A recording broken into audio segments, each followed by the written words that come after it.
abbandonato dal Presidente Zaia, non coltivato, ritengo invece che sia un'opera fondamentale da cui debba ripartire il futuro del Veneto. Era stato il suo primo intervento da candidato per il centro-sinistra, quello di puntare sul rilancio del sistema ferroviario metropolitano regionale.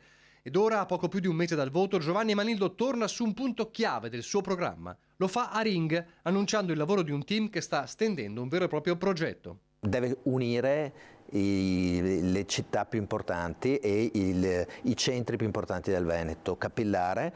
C'è un gruppo di studio che a cui ho richiesto di fare degli approfondimenti e sicuramente uno dei punti forti della campagna elettorale sarà la presentazione del nostro piano. Unire la rete del Veneto guadagnandoci in sostenibilità, proprio nelle ore in cui in tema di mobilità l'alleato di coalizione Alleanza Verdi-Sinistra torna all'attacco della regione sulle spese della superstrada pedemontana. Oggi ho depositato un esposto alla Corte dei Conti di Venezia in merito all'aggravio economico causato dalla superstrada pedemontana veneta. Si parla di 50 milioni di euro dello scorso anno e quest'anno saranno probabilmente 70 milioni di euro. Questo significa che le entrate da pedaggio sono poche rispetto ai soldi che dobbiamo dare al privato come canone.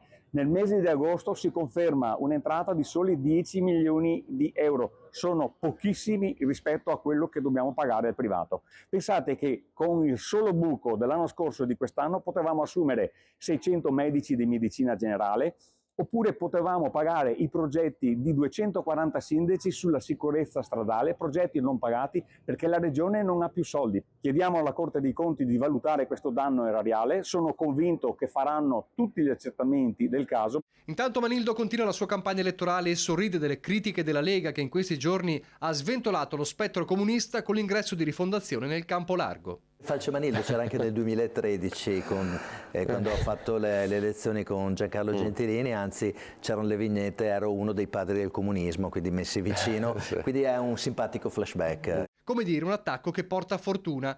L'avvocato trevigiano guarda oltre, come quando si parla di baby gang. E se Alberto Stefani ha lanciato proprio a Ring il progetto Servizio Veneto, campus dedicato ai giovani per insegnare rispetto e disciplina, Manildo allarga il concetto. Aumentare le azioni coordinate con la scuola.